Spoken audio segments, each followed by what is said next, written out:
What is happening, everybody? It is the Wind Up Podcast. We are back, and we are in a different hotel room this time. The last time we chatted, we were out in Pittsburgh for a couple of wine events. I'm currently sitting in a glorious spot, Columbia, Missouri, for starting off another trip with just jam-packed events start to finish until the end of next week. It has been crazy. The last few weeks we have missed out on recording proper episodes because it's just been one trip after another, and every little stop that I have at home to take, it's time to basically do some laundry, reset, get back out on the road all over again. So it has been a lot of fun. It has certainly been a little challenging at times, and we're just doing the best we can with it. I finally have about an extra hour or so to kill in the hotel room. So with that, we are going to dive into our April question and answer episode. This is one I definitely didn't want to miss because it's something that realistically, they're the most fun for me because I get to dive into kind of what folks are interested in, where folks want to have a conversation. It's definitely the most interactive of the episodes that we do. And for that reason, I wanted to carve out at least a half hour, hopefully here, where we could answer some of the questions that we're diving into. It's going to be a great one, especially after some of the travels that we've been on, some of the stories that we're going to get to tell, and some of kind of the perspective that hopefully I can give when it comes to the road warrior side of the wine industry. So before we get too much into it, couple of quick announcements. Again, thank you for all of you who we've seen on the road. We've been all over the Midwest, the East Coast, and to have folks walk up and be like, hey, we've really been enjoying the show. Keep it coming. Love to hear your perspective on everything. Not gonna lie, the compliments are great. And I feel bad about this, going a couple of weeks without being able to post anything. So I want to thank you all for your patience. Please continue to rate, review, share the show with folks who you think might find it interesting. Again, if you write comments or share it with people, or have the chance to do a little star review rating, whether that's on YouTube or on our actual, wherever you're consuming your podcasts, that is a huge help in terms of getting the show kind of out and about and working with the algorithms that are out there, right? Number two, we did just have a processing of a wine club that's going out. There are many of you that are in our MTGA wine club. You've likely received that shipment notification and tracking info. There are a few of you that I'm still following up with. Have no fear. You'll be hearing from me here shortly to make sure that we have everything dialed in. For those of you that want more information on that, you can head to our website, mtgawines.com, and click on the top nav there. You can find out all kinds of information about those wines and how they come your way eventually. Last but certainly not least, please make sure you're following us on all of our social networks. That's Instagram, the Book of Face, the social network formerly known as Twitter, and especially YouTube. On those four things, you're going to be able to find all kinds of content. In the next couple of weeks, once I'm finally back at home, we're going to be posting a whole bunch of information on new wines that we just released this month, tasting notes, cellar updates, all kind of the normal kind of fun things that are going on. If you really want that kind of great day-to-day, here's what actually is happening in a wine program. That's where you're going to find all everything. It's just at MTGA Wines on any of those networks, and you'll find us. All right. Without further ado, I have my cup of crappy hotel coffee. So good. And we're going to dive into some of these questions. First and foremost, we're going to dive into one here that is very pertinent to what's been going on. And that is as follows. Question number one, how is success measured on the road for wineries?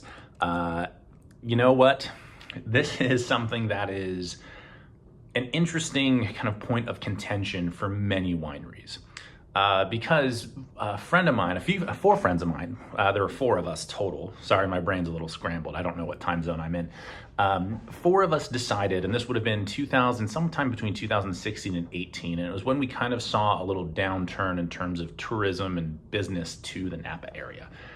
And being small brands that were, family owned or owner operated like us, we were like, hey, How can we get out and share our wines with people? If they're not coming to Napa, can we go to them?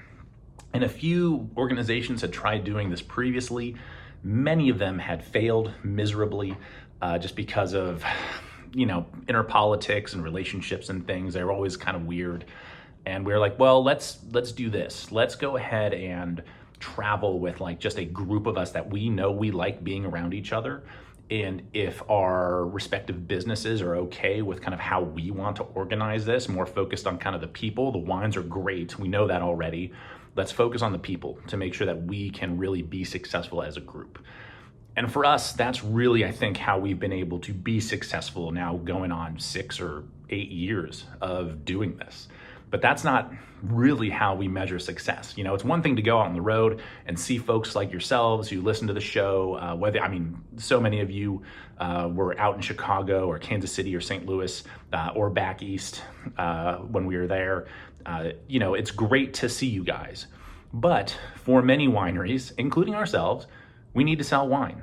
That is how we stay in business. That's how we pay the bills. And that is why we go on these trips. So for the vast majority of wineries, everyone kind of has their own calculation. And it comes down to just how much we're spending on that trip and how much wine are we selling. There are many that it's just a clear, simple like P&L, like here's how successful this trip actually was. Now, I take a little bit of a different approach. And I think there are some wineries that do this, but there's kind of this little bit of friction with some at the moment. And it stems from the fact that these sales trips became so successful and so quickly that people were selling a bunch of wine. And, some of my best friends and great colleagues, their expectation is that when they come out to do an event, when they're on the road like this, sitting in a hotel room, that whatever they're doing that night or that afternoon, they're selling tens of thousands, at least like 10 grand, if not tens of thousands of dollars in wine. Like they're looking for these big splashes. And that's great. Don't get me wrong. We will take it. We do need to pay for this trip. We do need to, pay bills. We got to try to afford bottling and harvest and all these other things. We can't just be flying around the country giving away wine samples in time. There are a lot of us, and this is kind of where I differ, is one, I do want to sell a good chunk of wine, obviously, to kind of pay our way through this and also be able to afford the winemaking side of things. That is certainly a part of my calculation. But, we're still a small growing brand. And I think this is where a lot of wineries kind of get lost in the weeds, is they're so focused on that, short-term sale that they miss out on kind of the long-term relationship building by doing these events. And I'll give you an example of that. As I'm recording this, the HBIC, Brittany herself, is in Dallas for an event called Côte de Coeur. It's a big heart health fundraiser that they put on, and something that we've never done before. This is our first time going out there. So while I'm on the road in Missouri, she is in Dallas, knocking that out. We know we have a lot of friends. We have a lot of great clients and club members in Dallas. Many of them attended some of our events earlier in the week, and some of them are attending the main events today and on Saturday. Now,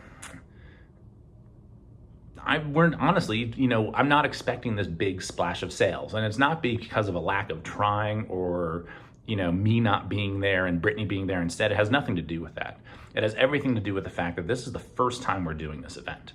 And there are going to be a lot of people there that we've never met. We'll have some common ground with some clients and some fans and club members.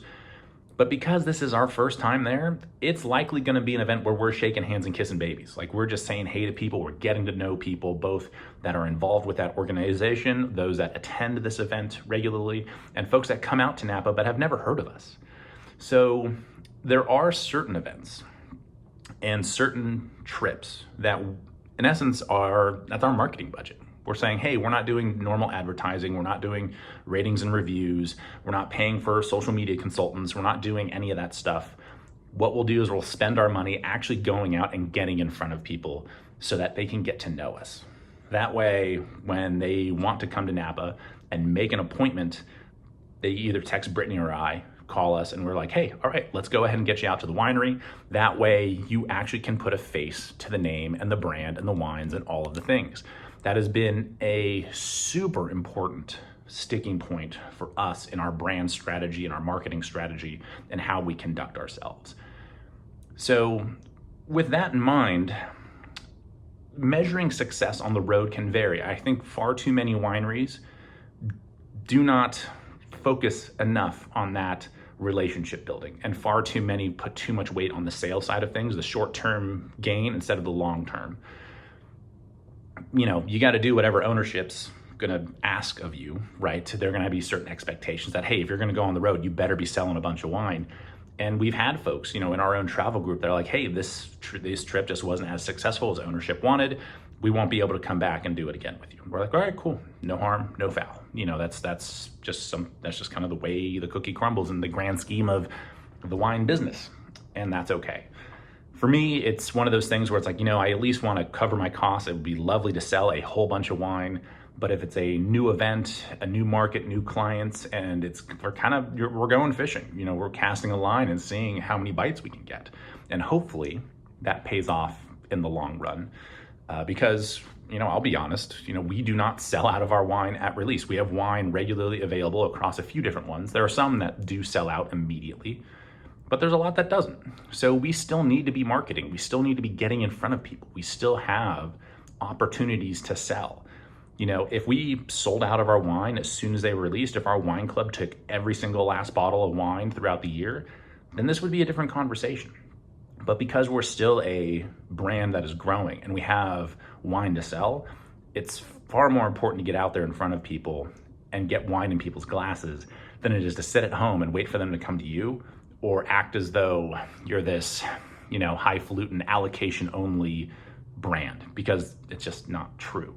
And so many places have tried to do that and have failed miserably because they end up sitting on this inventory and just waiting for people to come to them. So measuring success goes a couple of different ways when it comes to these road trips. For us, it is 1, selling wine, 1B, getting to know the people who are in our wine club and on our mailing list, and 1C, capturing potential new customers, whether that's them signing up for our mailing list, maybe they want to order a little bit of wine and give it a try, and then building those relationships from there. That's really how I think wineries should be measuring their success on the road. Not everyone is going to see eye to eye on that. Many people focus on those sales first and foremost and say, hey, this is one ABC, and then everything else is like number 3, 4, 5 down the list. And it's a little bit more focused on the short term.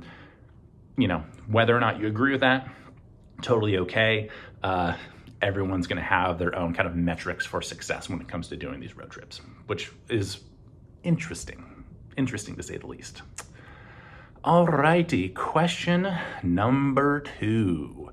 Oh, and this is actually kind of in relation to that. We have here, with a slower start to 2024 in terms of visitors, something that we've talked about on the show a couple of times, how are wineries impacted and what are they doing to adapt?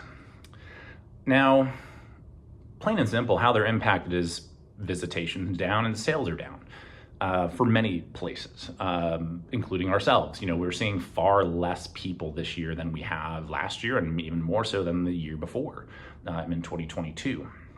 So, that's tough. When you're a small direct brand like we are, you rely on visitation to a certain point. I mean, that typically for us, that makes up about a third, at least, if not more, of our overall sales throughout the year.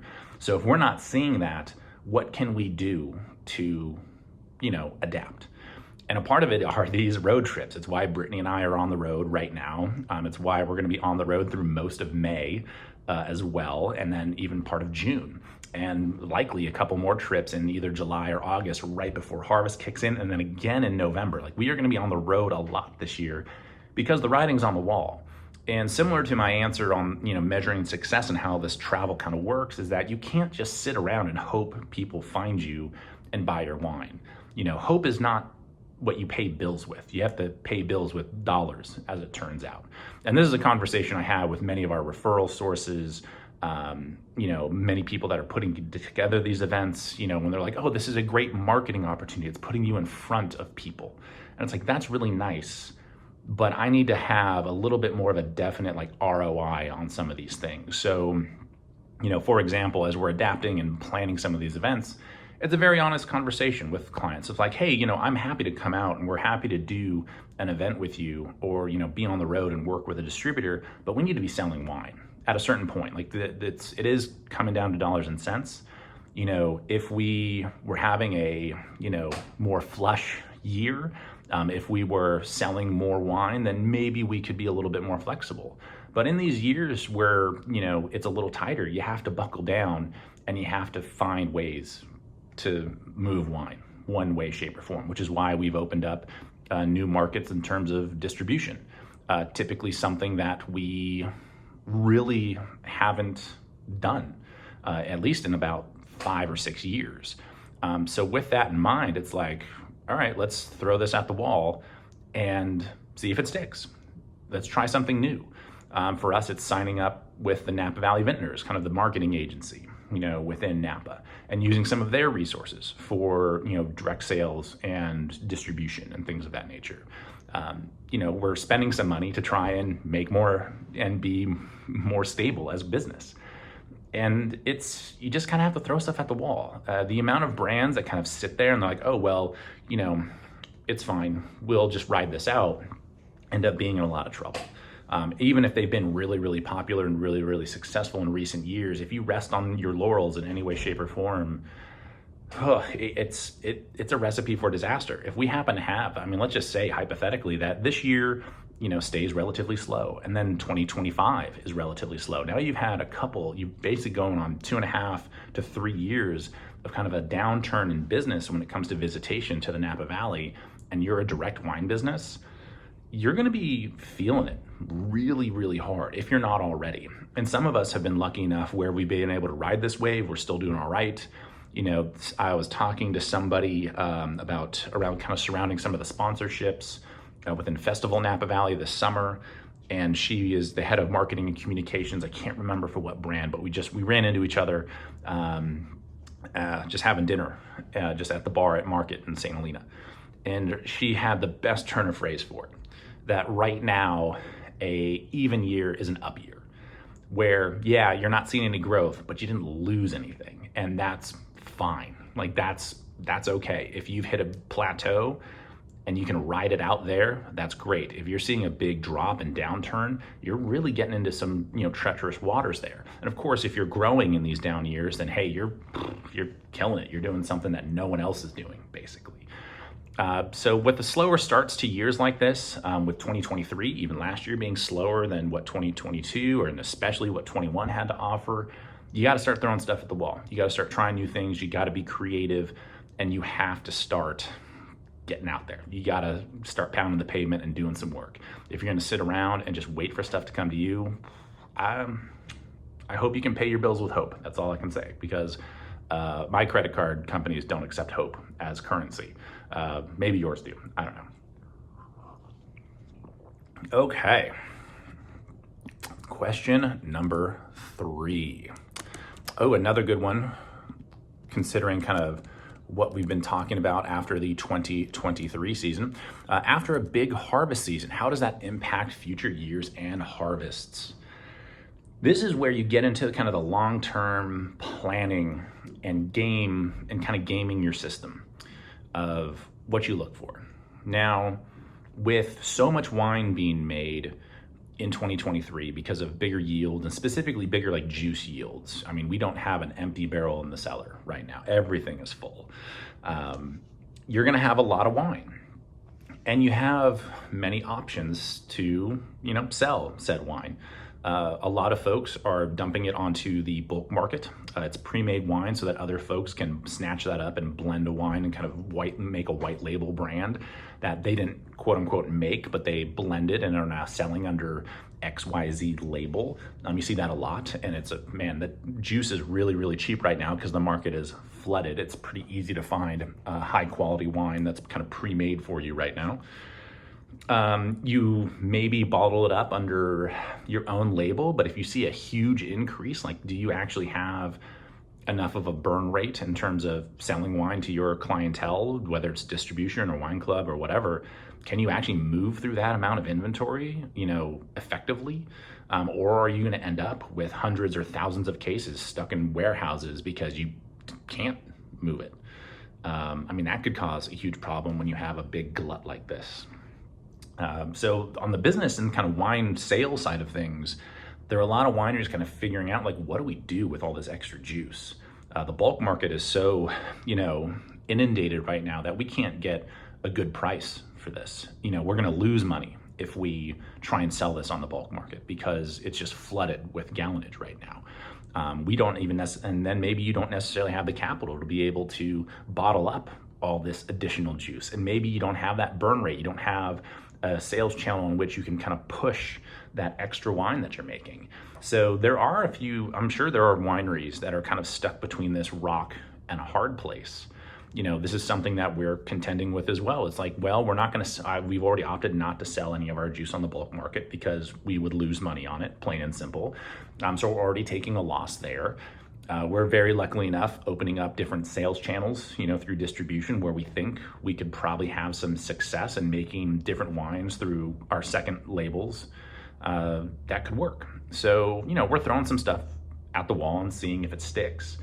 What's going to be more interesting, because we talked about this in a few episodes of just cost of grapes, is that you're seeing the Napa grape market and grape markets kind of around California just kind of slow to a halt. There's so much fruit available right now because of this bumper crop year that we had last year, that you're going to see, I think, if we have another year, if this year's another big yielding year, you're going to start to see a little bit of a reset of the grape market. It'll come back to a little bit more of an equilibrium. I mentioned in a couple episodes ago that, the price for Napa Cabernet in the last 3-4 years has increased 40% per ton. It's been an outrageous rise in cost for grapes because it's been in high demand, and we had a very low yielding year in 2020 because of the fires, people trying to make up ground in 21 and 22, and you just saw it skyrocket in terms of, pricing for Napa Cabernet, and other varieties, of course, were affected as well. You're going to start to see that level out, I think. It's my hope anyway, because I am of the opinion, and I love our growers. They're great folks to work with. There are plenty in and around Napa, Sonoma, and other regions that have had us winemakers by the balls, and we have no choice but to pay what they're asking, because if we don't, someone else will. So we've had to absorb this crazy increase in costs almost no matter what, because what are we going to do? We're literally stuck between this rock and a hard place. And I think after this year, after this last year and going into this year, we, the winemakers and vineyards, are starting to have a little bit more of negotiating power, which is nice to see. I think this is something that the industry has needed. I'm a huge proponent that, there are many growers and some producers that are skewing this average pricing to the nth degree. And it's really having a negative impact on the entire grape market. That is something that has been a huge problem, and this is something that needs to be fixed. And I think these big years where there's going to be a lot of fruit available is going to do just that. It's not necessarily going to be a huge reset or anything like that, but you're going to see it start to come to some sort of equilibrium. And I think that is something that's very, very important.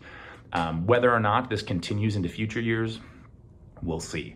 But at least for this year, we're seeing the effects of this really big harvest and a lot of juice available. And hopefully it's going to allow for producers like ourselves to find great fruit at a great price and be able to make excellent wine and not have to take the price increases that we've had to take over the last 4 years.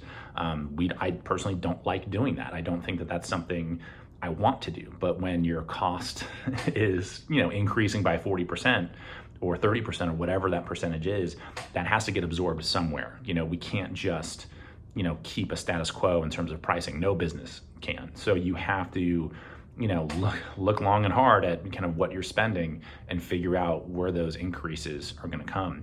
We've been very, for us, we've been very, very conservative in our price increases, maybe a 10% increase at most here or there for some of our wines.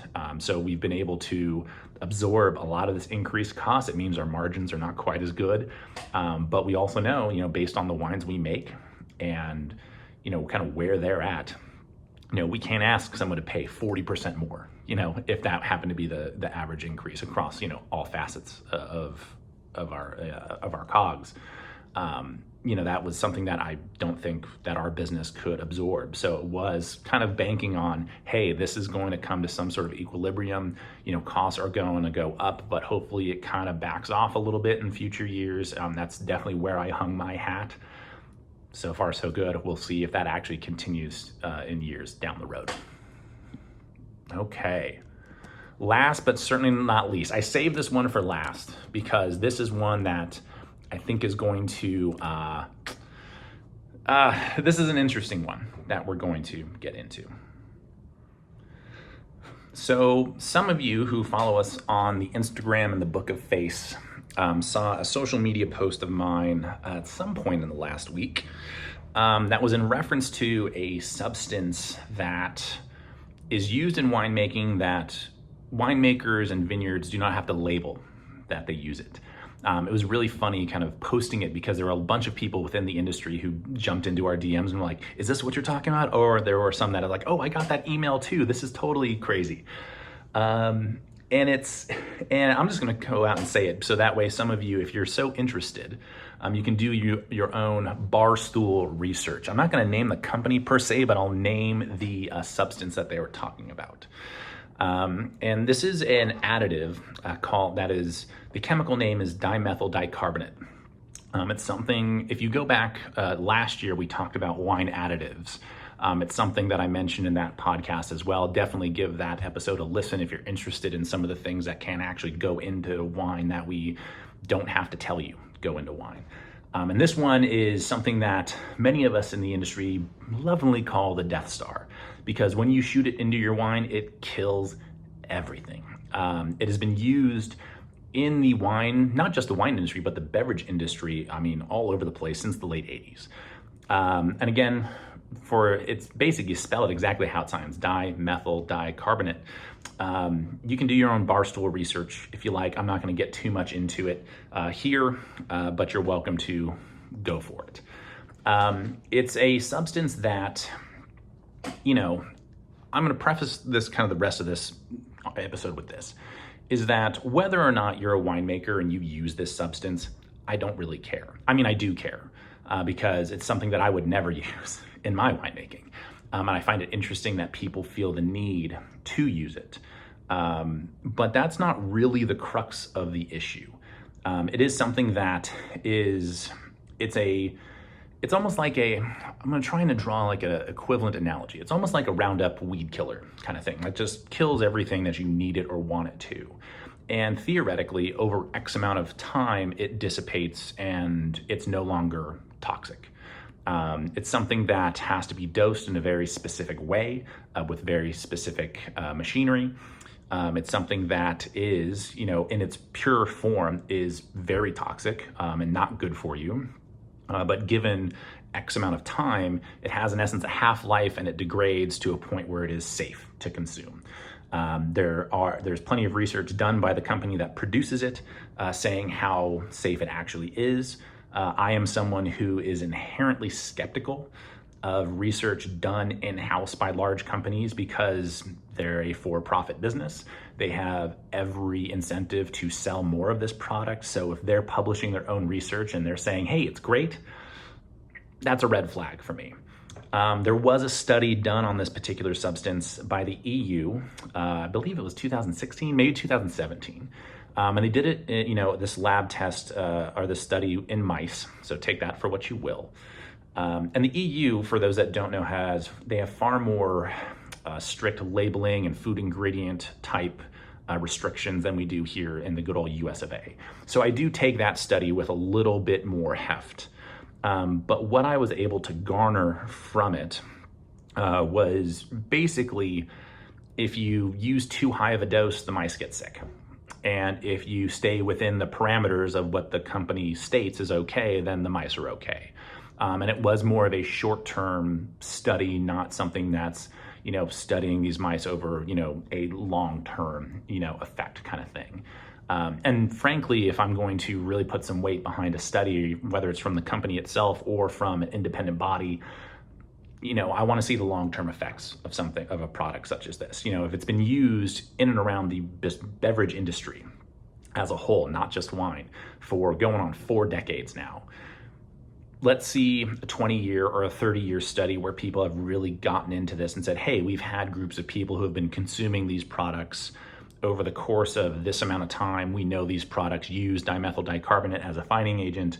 Do they have any long-term, are there any long-term impacts? That's the kind of stuff that I personally would want to know. There might be a study out there. If any of you happen to know of a study on dimethyl dicarbonate over a 20 or 30-year period, I would love to read it. I was not able to find one. I'm sure there's something out there I missed. So I will plead, a little bit of ignorance in that, as best you can, doing your barstool research at home, you try and do the best you can, I should say. And based on what I was able to find, it wasn't super convincing. But again, everyone can make their own decisions. Now, back to the issue at hand. What is the deal with that additive that was posted? And why doesn't it have to be labeled? So the reason, the labeling stuff is very simple. And this is something that I've talked to quite a few people about, actually over the course of some of our events over the last couple of weeks, but also tastings at the winery. And it's as simple as this. The wine industry is not governed by the FDA, that's the Food and Drug Administration. That's not our governing body. They are not the ones that make the rules for the wine industry. We are governed by the Trade Tax Bureau, the TTB, formerly known as the ATF, Alcohol, Tobacco, Firearms. So it's a completely different government alphabet agency that makes the rules for winemaking. And frankly, they don't care what we use other than sulfites. I mean, they want to know if it contains sulfites and the alcohol percentage, because they're in essence a tax collection agency. They don't care about the ingredients. They're just in essence a revenue generator, my own humble opinion on that, for the federal government. They don't really care how they get their money. They just want to make sure that they get paid on time. And much like their partner in crime, the IRS, as long as you're not hiding money, they might be angry at you, but just don't hide money, right? That's when they get really mad. Don't hide things. Be open. And if you get audited, make sure you're upfront about stuff. But long story short, because we're not governed by the Food and Drug Administration, we don't have to do shit in terms of labeling. The TTB has a handful of requirements. I think there are 9 things that actually have to be on a wine label in some way, shape, or form. Maybe it's 7, but there's very few. And none of that has to be what is actually in that bottle. So, which is for me personally, a huge point of contention, which is why, even on our own website, we have a Wine by the Numbers page that we launched earlier this year to basically dive into every single facet of our winemaking, what we use, and more importantly, what we don't use in our winemaking, to try and provide that level of transparency when it comes to, winemaking in general. It's something that I have talked a big game about over the years, and I felt it's high time that we put our money where our mouth is and let people know, like, hey, here's actually what's going into our wines. So the deal with that post wasn't so much the substance, dimethyl dicarbonate. That was not the issue. The issue was this email came from a well-known lab that sells, this product to wineries. And the issue at hand, regardless of whether or not you think that is a good substance to use or not, that is not the issue here. That we can continue to debate. I'm totally okay with that. The bigger issue is that it's marketed to wineries as something that you do not have to label for your consumers. It's labeled as something, hey, please, this is something that you can hide from your consumer base for marketing purposes that align with your customer perception, or whatever the exact wording was. It was, hey, actively use this so that you can actively hide what's going on. And that was the problem. That was my bone to pick. That was my problem. That is what infuriates me about the kind of laissez-faire attitude that wineries and some of these labs have towards what they're putting into their products that are supposed to be these very high quality, very, wine's got this like romantic, luxurious thing. It has that air, it has that vibe. And to be like, hey, let's treat our consumers like mushrooms, feed them shit, keep them in the dark. That kind of attitude sucks. As much as I love that scene from The Departed, it's a great scene. That's not something that we should be doing. It's irresponsible. And it's something that frustrates me.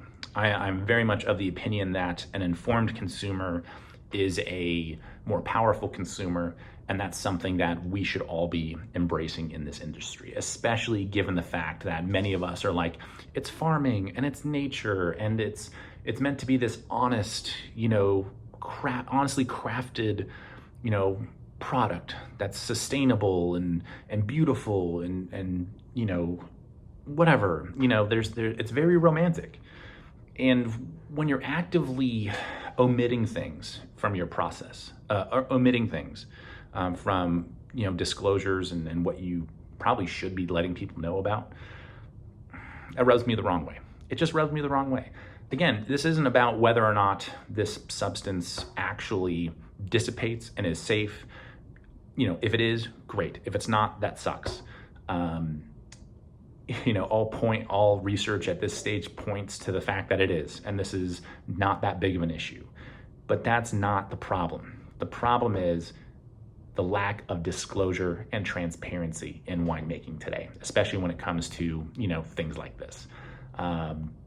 That's super important. This is a hill that I will probably die on when it comes to wine and winemaking, because this is something it's something that many of us behind closed doors within the industry talk about, is we talk about how wines are manipulated. We talk about the additives and the extracts. We talk about finding agents such as this.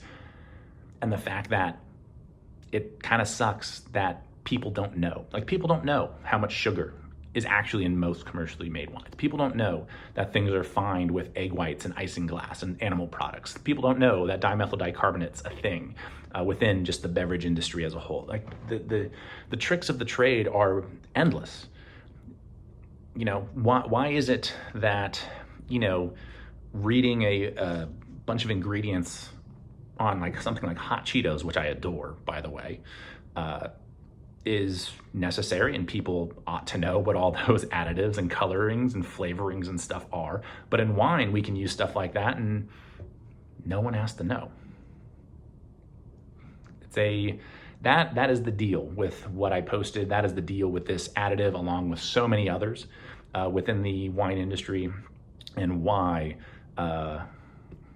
we're trying to actively talk more about it, I think many are trying to be more transparent, and a lot of us are trying to talk that shit and let people know, like, hey, this is what's going on. And if you really care about what you're consuming, these are the questions you should be asking. And if you can't get a straight answer, that should probably tell you everything that you need to know. All right, that has been another episode of the Wind Up Podcast. It is time for me. I got to go get ready for another wine event. It has been an amazing few road trips. A big shout out again to everyone in Pittsburgh, Kansas City, St. Louis, Chicago. It has been just an outrageously fun couple of weeks. Very excited for it to continue here in Columbia. We'll be back actually in St. Louis in the next few days, and again in Kansas City.